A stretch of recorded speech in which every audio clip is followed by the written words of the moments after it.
Olá, meu nome é Lucas Bittencourt e junto com Léo Consoli iremos apresentar a tireoidite de Hashimoto do grupo 11 para a disciplina Histologia 3.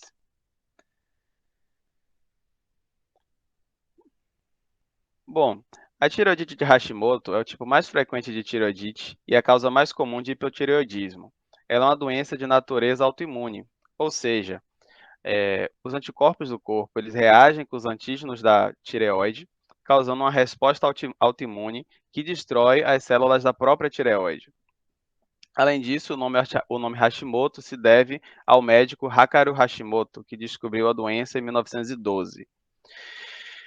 Ela é a forma mais prevalente de tireoidite, chegando a 95% dos casos, e é a forma mais comum de hipotireoidismo no Brasil, mas não só no Brasil, como também em outros países em que há suprimento suficiente de iodo para a população. Ela afeta cerca de 5% da população adulta e há uma maior prevalência dela em mulheres, uma proporção de 10 a 20 mulheres para um homem.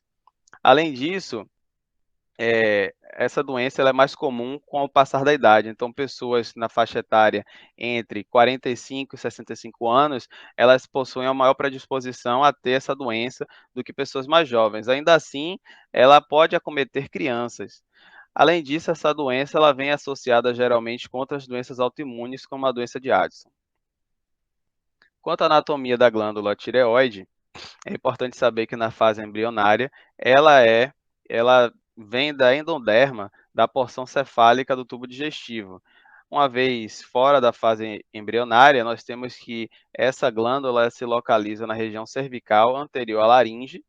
Além disso, ela é dividida em dois lobos, que são os lobos direito e esquerdo, que são separados pelo istmo, que é essa parte aqui do meio, e eles são revestidos por uma cápsula de tecido conjuntivo frouxo.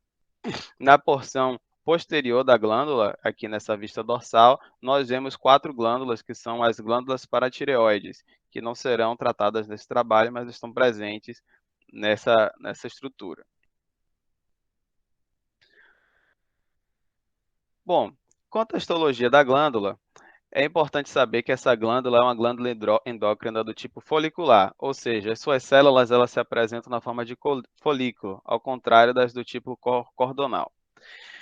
Elas formam então folículos tiroidianos. A gente vê aqui nessa imagem ao lado esses folículos, que são essas bolsas de formato um pouco esférico, enfim, às vezes disforme, que são justamente as unidades funcionais da nossa tireoide.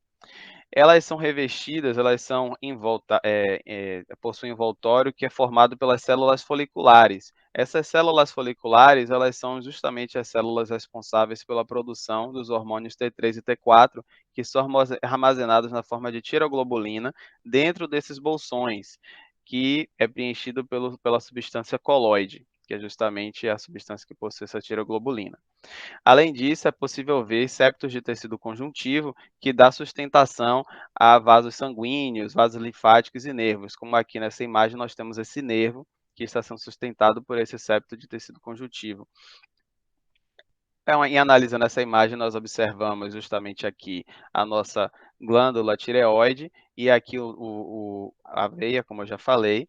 Já aqui embaixo nós vemos a glândula paratireoide, que não será tratada nesse trabalho, mas está aqui presente a sua forma, na sua forma, numa lâmina histológica.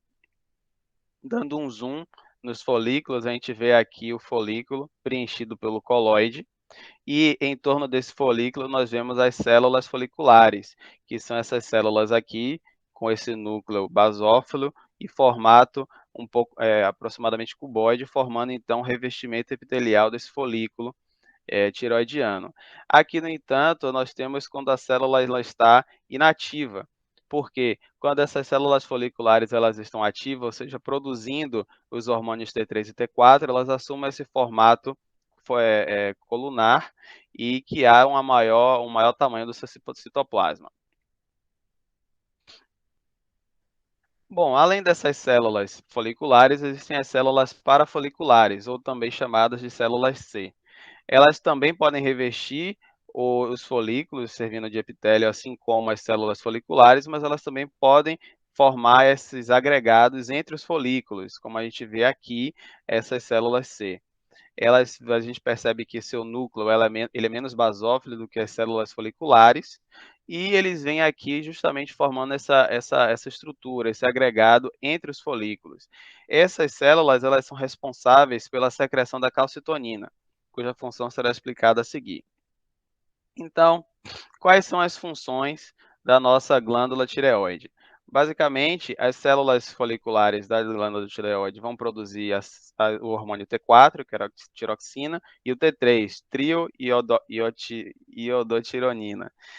Eles são responsáveis pela regulação da taxa de metabolismo do corpo e exercem influência no crescimento do corpo, no desenvolvimento do sistema nervoso, na síntese de proteínas, consumo de oxigênio, metabolismo de gordura, de lipídios, absorção de carboidratos no intestino, enfim, possuem uma série de funções dentro do corpo humano.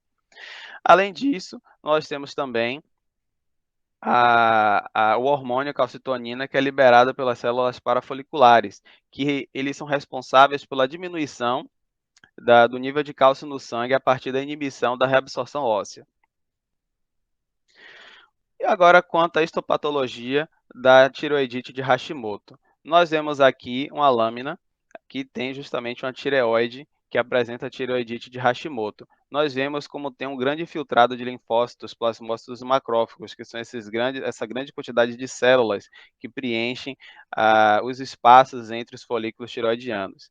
Além disso, existem também os folículos, eles estão atrofiados. Percebe-se que os folículos eles estão pequenos, eles diminuem de tamanho, alguns inclusive ficam sem o coloide, e a gente vê também uma metaplasia oxifílica, ou seja, as células foliculares, elas são transformadas nas chamadas células de Hutton, que são células mais acidófilas, que possuem essa estrutura um pouco mais poligonal, e além disso, como decorrência disso, nós temos que essa substância que seria o coloide, ela fica mais acidófila, apresentando então essa coloração mais rosa.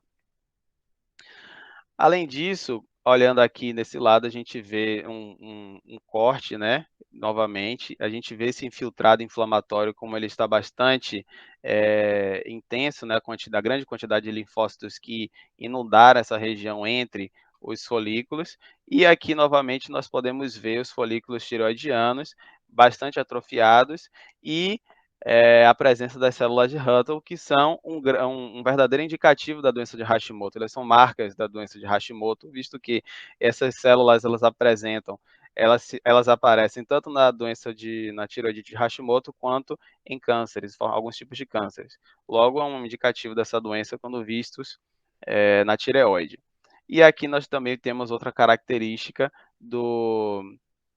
da tireoide de Hashimoto, que é a presença de centros germinativos, ou seja, um folículo linfóide com centro germinativo. Então, aqui a gente tem a produção de linfócitos que irão infiltrar a nossa tireoide, levando a essa formação aqui que nós vemos na lâmina esquerda.